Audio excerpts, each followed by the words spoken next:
오늘 말씀은 굉장히 중요합니다. 특히 소명을 받은 주의 종들이 오직 하나님 앞에서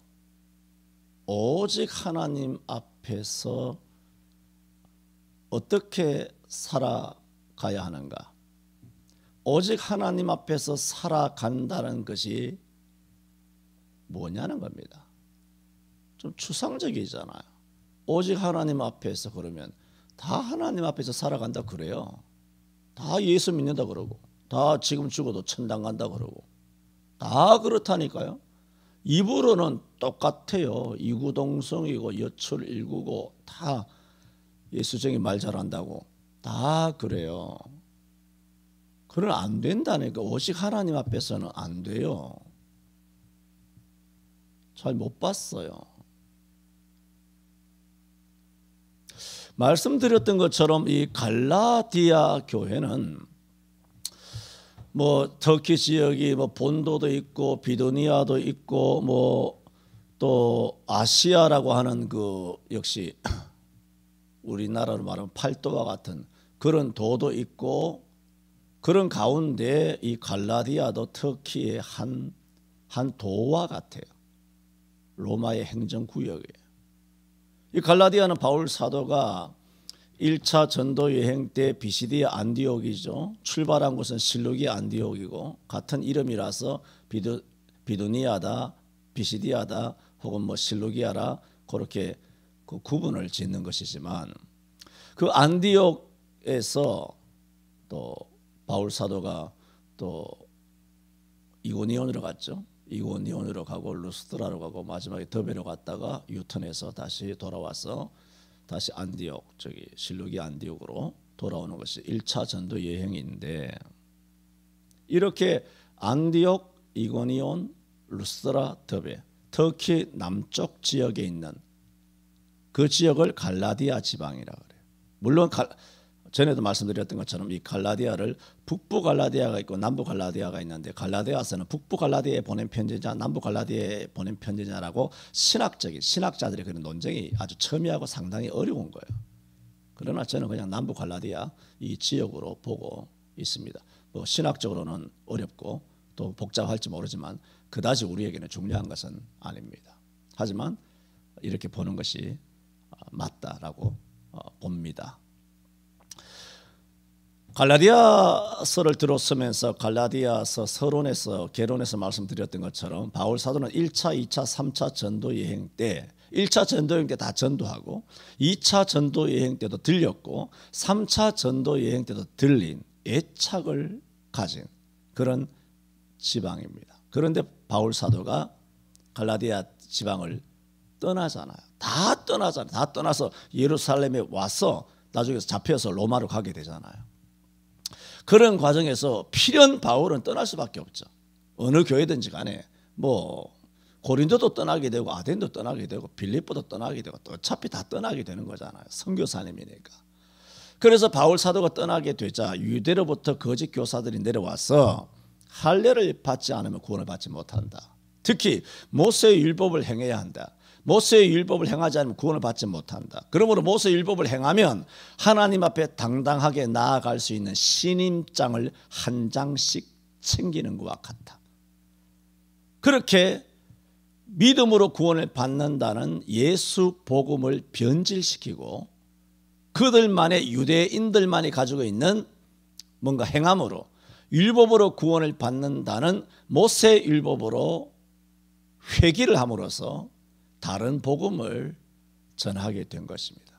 이것을 보니 이 갈라디아 교회들을 특히 애착하였던 바울의 입장에서는 갈라디아 서신을 급하게 붓을 들어서 마게도냐 지역에서 써서 에게해를 건너서 이 갈라디아 지방에 편지를 보낼 때 바울은 좀 의분이 난 거죠.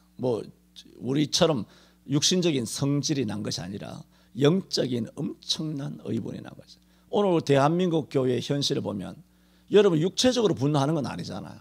영적으로 너무 안타깝다 보니까 분노가 일어나는 거예요. 영적으로. 바울도 그런 안타까움이 있었던 것이죠. 당연하죠. 그러므로 바울이 쓴 13권의 서신 중에 갈라디아서는 단연 매우 공격적이고 전투적인, 막 공격하고 막 신란하고 신랄하게 비판하고 저주가 있을지어다. 내가 전한 복음 이외에 설령 하늘에서 내려온 천사라 할지라도 또 우리라 할지라도 사도라 할지라도 내가 이미 전한 복음을 전했잖아요. 전했는데 나중에 다른 복음을 전하면 나라도 저주가 있을지어다 했어요. 그러니까 이게 무슨 말이에요? 사도라도 그렇다는 얘기예요. 그렇다면 사도도 아닌 목사들이 지금까지 이런 복음을 전해왔잖아요. 뭘 복음을 전했습니까? 주일 성수에 대하여, 예배에 대하여, 교회에 대하여 목숨을 걸고 생명만큼 귀하다라는 말에 대해서 저는 동의를 하지 않아요. 생명보다 귀해요. 예배는 생명 정도가 아니에요. 죽으면 그뿐이지 뭐. 생명만큼이 아니에요. 나 이런 말을 들으면 살짝이 왜 저렇게 말씀하시나, 조금 더 세게 말하면 좋을 텐데 생명만큼이 아닙니다. 생명보다 더예요. 예수님이 우리 생명만큼 존귀하신 분인가요? 우리 생명보다 더 존귀하신 분이니까 죽도록 충성해야죠. 죽기까지 충성해야죠. 죽으라고 충성해야죠.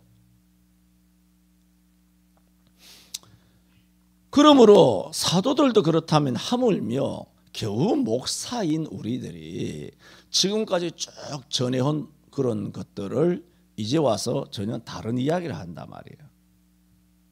그러면 내 말이 아니라 갈라디아서에서 말한 바울 사도의 말씀은 하나님의 말씀이잖아요. 성경이니까. 그 하나님의 말씀대로 말한다면 그런 복음을 전하는 주의 종들에게는 저주를 받을지어다. 뭐 그런 말로 똑같이 적용할 수 있는 거예요. 적용이. 그만큼 지금 뭘 말씀드립니까? 바울 사도는 매우 진노했어요. 어떻게 예수 복음을 이렇게 모욕적으로 변질시킬 수가 있는가? 그야말로 먹칠 아니에요. 똥칠을 한 거야.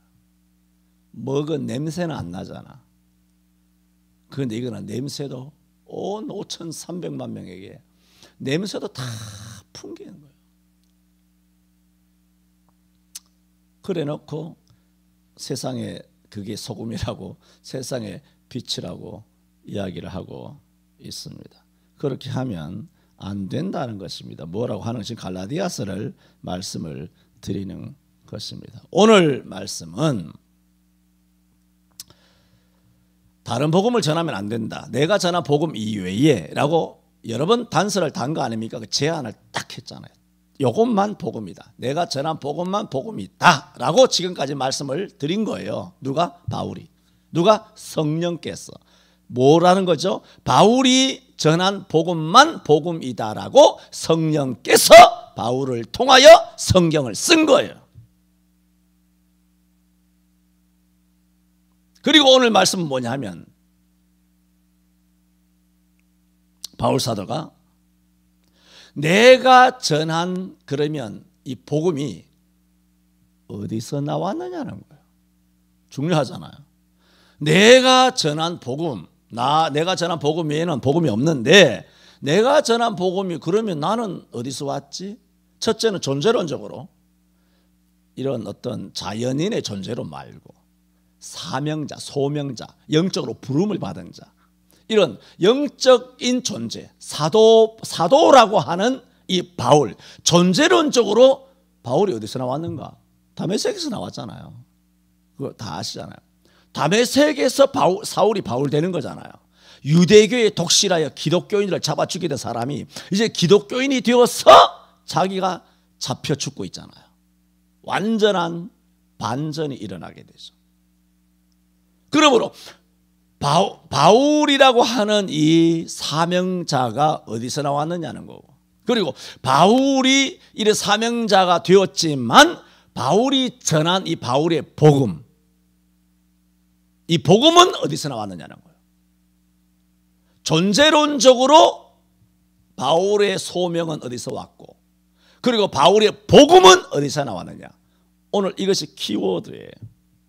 오늘 딱 이 두 가지 말씀이에요.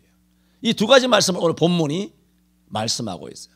이것은 매주마다 할 때마다 목사님은 매우 중요하다, 매우 중요하다. 당연하죠. 성경, 무슨 성경이든지 간에 다 하나님 말씀이니까 매우 중요하지 않은 말씀이 도대체 어디 있단 말입니까? 다 중요해요. 다 중요해요. 1.1핵도 흔들림이 없어요. 그래서 오늘 은혜로 나를 부르신 이, 은혜로 나를 부르신 이. 그러니까 이제 알겠죠? 무슨 말씀이신지. 바울이 존재론적으로 영적인 사도로 부름을 받은 것은 하나님의 은혜다는 거죠. 다메섹의 사건은 은혜라는 거예요.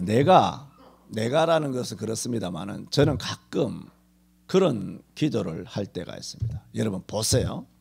정말 힘쓰고 애써서 주여 내가 어떻게 주님을 위하여 살다가 주님을 위하여 어떻게 살아가야 하리까, 나는 내 갈 길을 알지 못하오니 주님 나를 써주소서, 뭐 이렇게 대부분이 이런 기도를 하거든요. 하나님을 위해서 어떻게 살까, 나의 하나님 그렇게 쓰임 받기를 원합니다.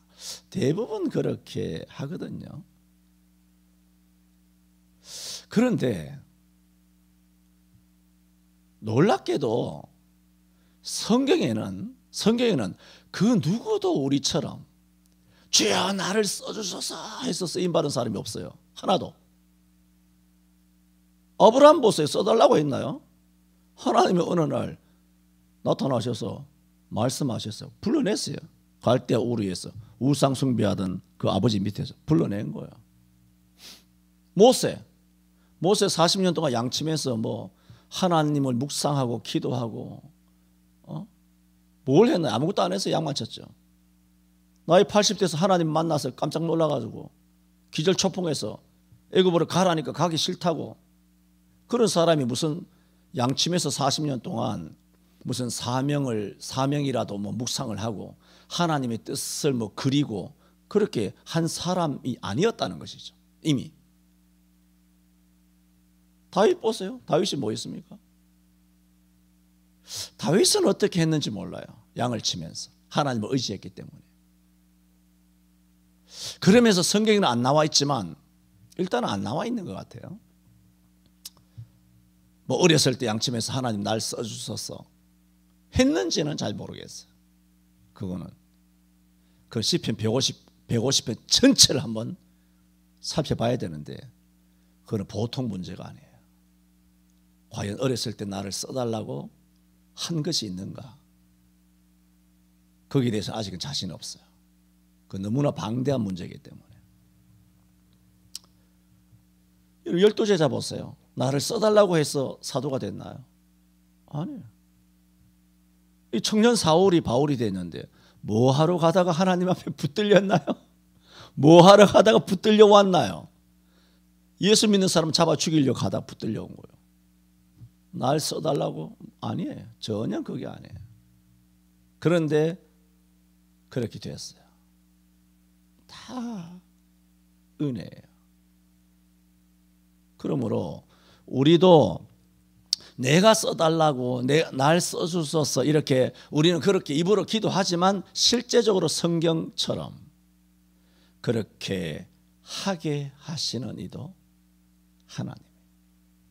쓰임 받는 것도 하나님이고 쓰임 받게 해달라고 하시는 것도 은혜고 그래서 쓰여지는 것도 은혜고 모든 것이 하나님의 은혜예요.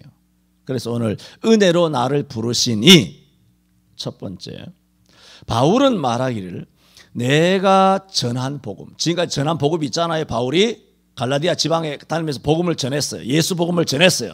이렇게 내가 전한 복음은 사람의 뜻을 따라 된 것이 아니라 11절에 형제들아 내가 너희에게 알게 하노니 내가 전한 복음이 사람의 뜻을 따라 된 것이 아니라 이게 뭡니까? 하나님의 뜻을 따라 되었다 그 말이에요. 여러분 바울 사도가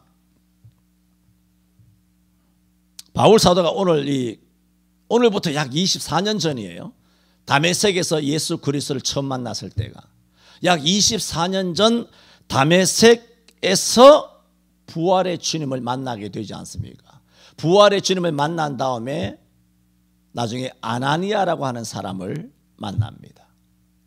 그때 아나니아가 바울을 향하여 뭐라고 말하냐 하면 이렇게 말합니다. 아나니아가 또 가로되 우리 조상들의 하나님이 너를 택하여 너로 하여금 자기 뜻을 알게 하시며 저 의인을 보게 하시고 그 입에서 나오는 음성을 듣게 하셨으니 그랬어요. 금방 다메섹에서 부활의 주님을 만나고 해보다 더 밝은 빛으로 비춰지고 타고 가던 짐승에서 떨어지고 주여 누시나이까 나는 내가 핍박하는 예수라 하면서 예수님께서는 바울에게 내가 이제는 너를 이방의 그릇으로 이방의 사도로 삼아서 너가 내 이름을 위하여 얼마나 고난과 역경을 겪게 될 것인지 내가 너에게 다 보이리라 함으로써 이방의 사도로 기름 부음을 받는 순간이었어요. 그런 다음에 그가 눈을 뜨지 못하고 사람의 손에 이끌려 들어가서 아나니아를 만나서 아나니아가 그에게 머리에 손을 얹고 안수하여 기도함으로써 눈에 비늘이 떨어지고 그때부터 3일 동안 금식하고 함으로써 이 바울 사도가 이제 청년 사울이 완전히 바울 사도로 바뀌고 바울의 첫 사도의 인생이 출발하는 그 순간에 아나니아가 금방 다메섹에서 예수를 만난 그 모든 사실들 그리고 여기까지 걸어오게 된 것들을 이렇게 말하고 있다는 것입니다. 오늘 하나님 우리 조상들의 하나님이 너를 택하여 너로 하여금 자기 뜻을 알게 하시고 그랬어요. 바울이 유대교에 아주 열심히였잖아요. 오늘 13절 보세요.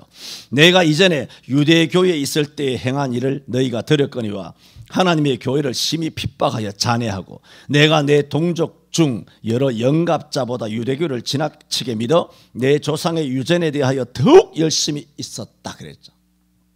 그러므로 바울은 누구보다도 유대교에 대하여 어마어마한 열심이 있었어요. 그 유대교의 차기 지도자감이에요. 위대한 지도자 가말리엘의 수제자예요.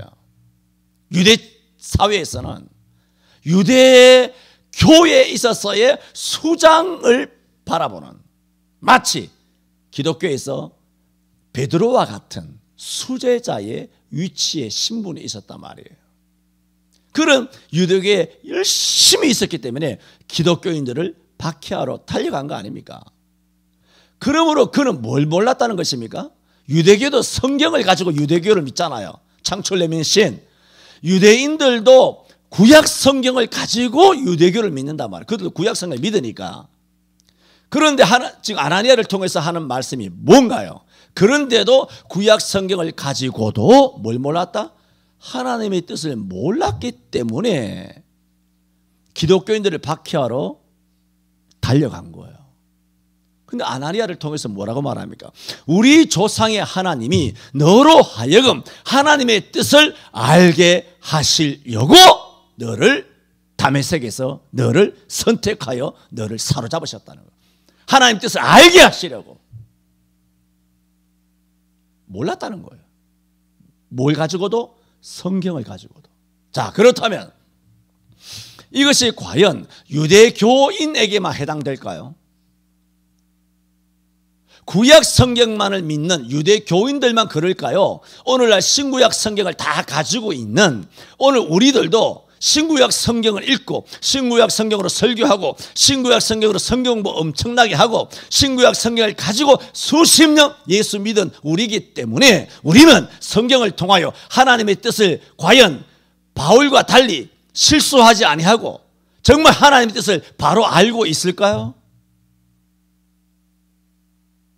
우리가 바울은 유대교회에서 열심히였어요. 성경에 엄청 열심히였어요. 그런데 그 엄청난 구약 성경을 가지고도 하나님 뜻을 몰랐다라고 누가 말합니까? 하나님이 아나니아를 통하여 말하고 있어요. 우리 조상들의 하나님이 누구예요? 아브라함, 이삭, 야곱이 하나님을 말해요. 우리 조상들의 하나님이 너를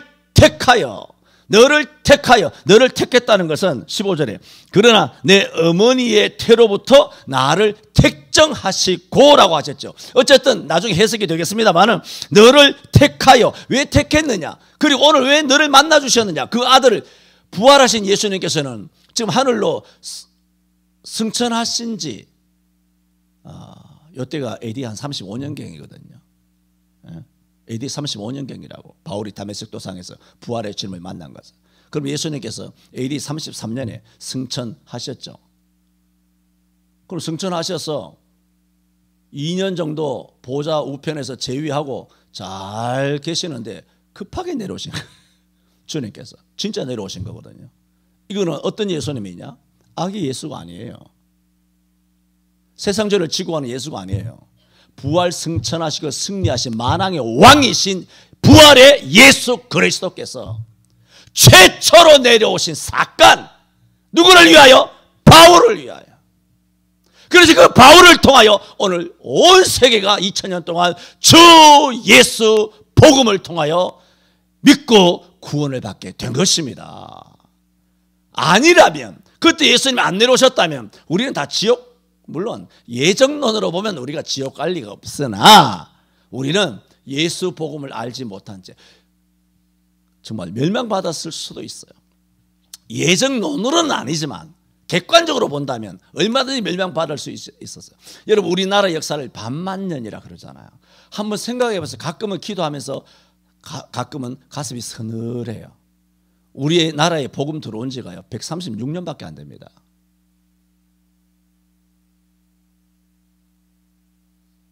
이 5000년 역사에서 136년을 100번율로 따지면 2%가 안 되죠. 뭐 집에 가서 계산해 보세요. 모르겠습니다. 만약에 이 복음이 136년 전에 안 들어오고 아직도 안 들어왔다고 생각해 봤어요. 안 들어올 수 있어요. 얼마든지. 안 들어왔다고 생각해 봤어요. 그럼 우리가 다 어떻게 됐을까요? 다 절에 가서 뭐 석가모니에게 빌고 아니면 무슨 무속에 빌고 그랬을 거예요. 우리 조상 때부터 그랬으니까. 고려시대 때부터 다 칭불 정책을 써서 다 불교를 숭상하고 숭불 정책을 다 썼잖아요. 다 그렇게 됐을 거예요. 그런데 마침내 내가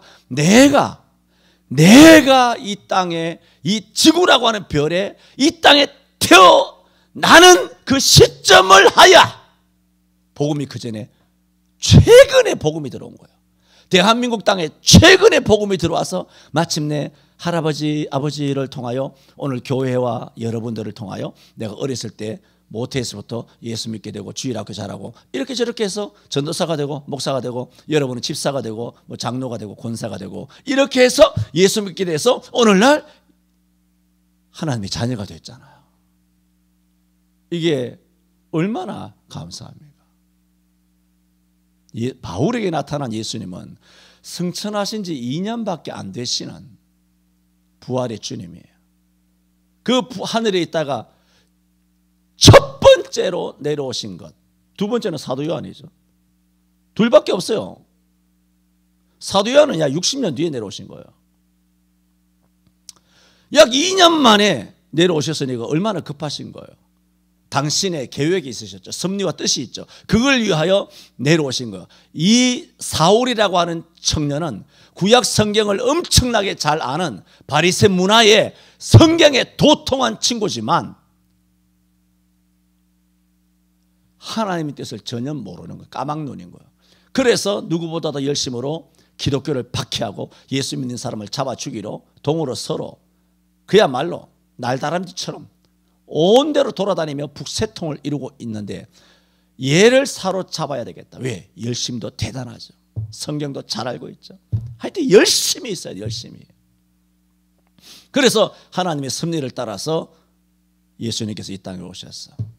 뭐라고 하셨어요? 하나님의 뜻을 알게 하시고. 지금 뭘 말씀드리는 거예요? 지금 말씀드리는 것은 이거예요. 11절에 형제들아 내가 너희에게 알게 하노니 내가 전한 복음,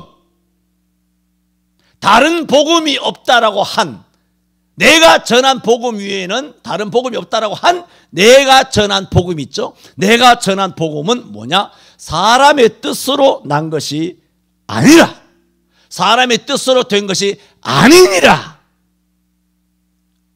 이 강한 부정이에요. 아니다. 사람으로부터 학습한 것도 아니야. 사람으로부터 배운 것도 아니야. 그래서 제가 지금 뭘 말씀드린 거예요? 다메섹 도상을 통하여 예수가 직접 하나님의 뜻을 가르쳐 준 거예요. 우리 조상의 하나님이 바울을 선택하여 하나님의 뜻을 알게 하시고 사도행전 9장, 이건 사도행전 9장이 아니에요. 세 번째 이야기하는 거죠. 사도행전 22장 14절에서 이야기하고 있어요. 그리고 보세요. 아나니아 계속 이렇게 말해요.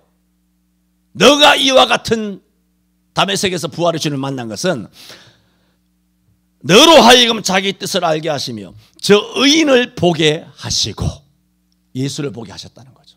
예수만이 의인이잖아요. 예수님이 의인이죠.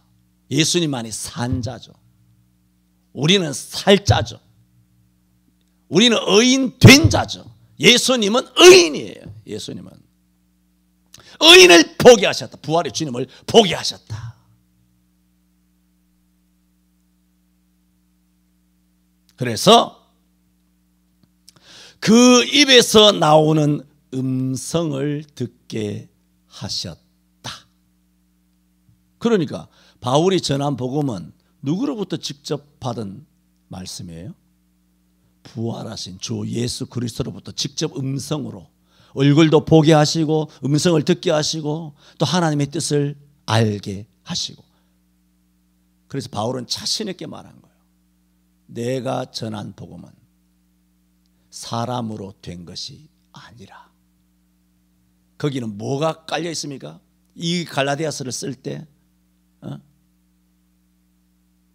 그가 지금부터 약 24년 전에 있었던 청년 사울로서 다메섹까지 쫓아가서 예수 믿는 사람을 잡아 오려고 막 짐승을 타고 막 달려가던 그야말로 반역자, 하나님을 거스리는 그런 삶을 살았던 그가 부활의 주님을 만나서 변화되어 오늘날까지 1차, 2차, 3차 전도 여행을 하다가 지금 마게도냐 지역에 와서 빌립보에서 이 갈라디아서를 급하게 쓰면서 다른 복음은 없다고 말하면서 내가 너에게 전한 복음은 결단코 사람의 뜻으로 된 것이 아니라고 했을 때 24년 전 부활의 주님이 내게 오셔서 하나님의 뜻을 알려준 그 옛날이 뜨겁게 회상되지 않았을까요? 감격적이었을까요? 그때를 생각하면 할수록 감격적이었을까요? 어떤 성도님이 마태복음 4장 4절이나 이사야 41장 10절이나 이런 43장 10절인가 두려워 말라 41장 10절이죠. 이런 하나님으로부터 받은 영감의 계시, 그랬을 때 가슴이 지금도 눈시울이 붉어지고 가슴이 그야말로 뭉클해지고 하는 것처럼 바울은 더 했겠죠. 부활의 주님을 직접 만났으니까 상상할 수 없잖아요. 내가 너희에게 전한 복음은 사람으로 된 것이 아니라 했을 때 예수님이 직접 내게 하나님의 뜻을 알려주셨던 그날, 예수님을 직접 보여주시고 또 예수님의 음성을 직접 들었던 그 뜨거운 경험이 얼마나 감동스럽고 뭉클하고 또 어마어마한 확신을 가지고 이 복음은 사람으로 된 게 아니야, 이외에 다른 복음 전하면 죽을 줄 알아. 저주가 있을지 죽을 줄 알아라는 것은 약한 표현이에요. 저주를 받을지어다라고 했잖아요.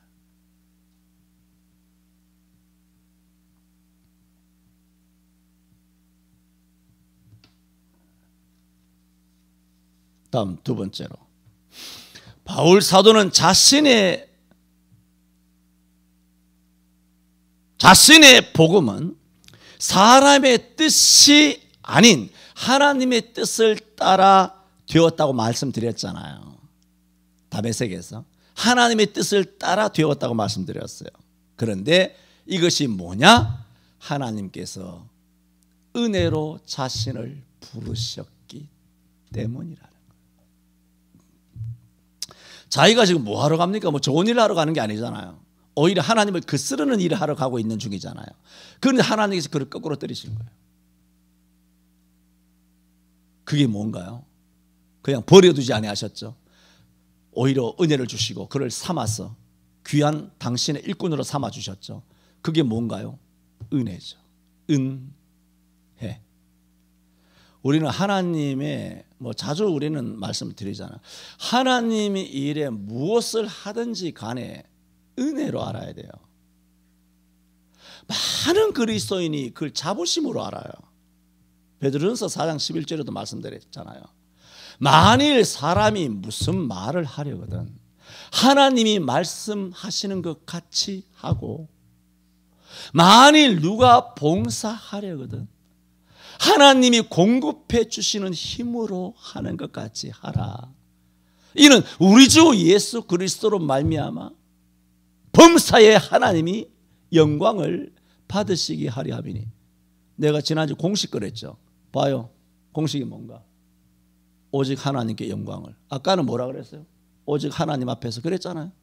모든 설교가 이 5개, 6개, 7개 이 공식 바깥에 나가는 법이 없어요. 반대로 이 공식이 적용되지 않는 설교는 가짜예요. 예? 모든 설교가 이 안에 다 핵심이 핵심. 이게 안 되니까 헌금 많이 하고 오래되고 목사님 대접 많이 하고 목사님 엄청나게 하고 교회도 엄청나게 하고 성도들도 엄청나게 섬기고 대접하고 하면 자기도 모르게 흐뭇한 느낌을 가진다고요. 에? 흐뭇한 느낌을 가져요. 그거 죄입니다. 100만 원어치 밥 사고 200만 원어치 대접을 해놓고 자기 혼자 흐뭇한 느낌을 가지면 하나님 그거 모르시나? 혼자 속으로 기독교인이니까 나대지는 못하고 내세우지는 못하고 혼자 흐뭇하게 아이고 오늘 아무개님 오늘 식사 정말 잘 먹었습니다 했을 때 정말 마음으로 흐뭇한 느낌 조금이라도 가지면 하나님은 아시죠? 그거 다 꽝이에요. 꽝만 아니라 범죄예요. 범죄. 정말 그럴 때라도 이게 하나님 은혜 아니면 내가 무슨 돈이 있어서 밥 사? 하나님 은혜 아니면 내가 무슨 믿음이 있어서 밥을 사? 이런 섬길 수 있는 건강과 마음과 믿음과 재물 주셔서 감사하다. 감사하다.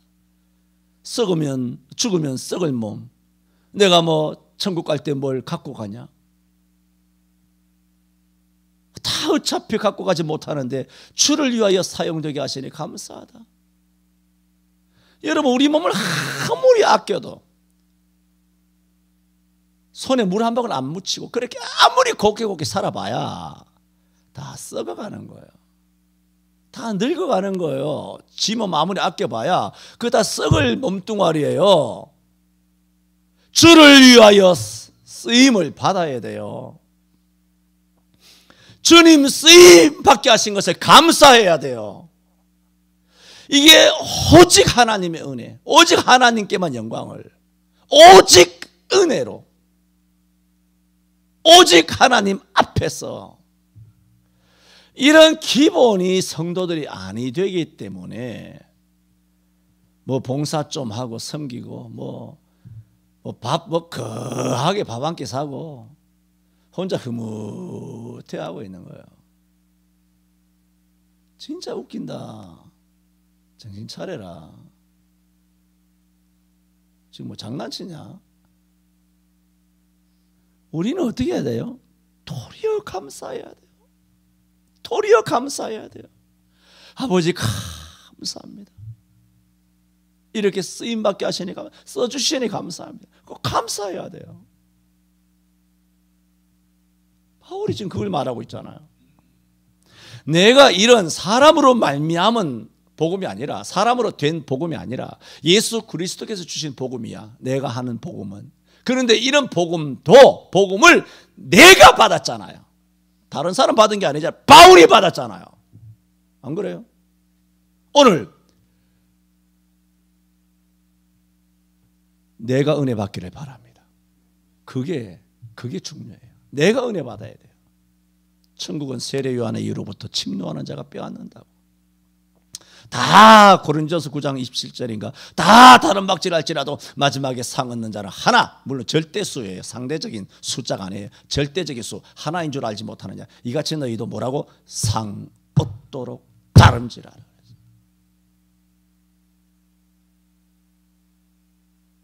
이게 은혜다. 날 써주신 것이. 그렇게 하나님께서 나를 은혜로, 15절에 은혜로 나를 부르신 이유는 뭐냐? 내 어머니의 태로부터 택정하셨다는 거예요. 야, 여러분, 이 시점은 엄청 놀라운 겁니다. 지금 바울 사도가 지금 뭘 회상하고 있습니까? 다메섹을 회상하면서 쓰는 거예요, 지금. 이 말씀은. 그럼 다메섹을 회상하면서 썼을 때 바울이 다메섹으로 왜 달려갔는지 아시잖아요. 뭐하러 갔습니까? 예수 믿는 사람 잡아 죽이려고 갔단 말이에요. 잡아 죽이려고 막 갔는데 그때 승천하셨던 예수님께서 2, 3년밖에 되신 않으신 예수님께서 갑자기 급하게 내려와서 자기에게 나타나서 조상의 하나님으로서 그에게 하나님의 뜻을 가르쳐 주시고 당신을 보게 하시고 당신의 음성을 듣게 하시고 그를 사로잡아서 복음을 가르쳐 주셨잖아요. 복음을 가르쳐 주셨는데 그렇게 하신 이유는 지금 예수 믿는 사람 잡아 죽이러 가는데 그렇게 은혜로 불러지게 되고 예수님이 내려오신 이유는 지금 자기가 이런 악랄한 짓을 하고 있지만 자기가 지금 하고 있는 악랄한 짓 때문이 아니라는 거예요. 그가 태어나기도 전에 그 어머니 태중에 있을 때부터 하나님께서 지명하여 불러 당신의 너는 내 것이라는 거예요.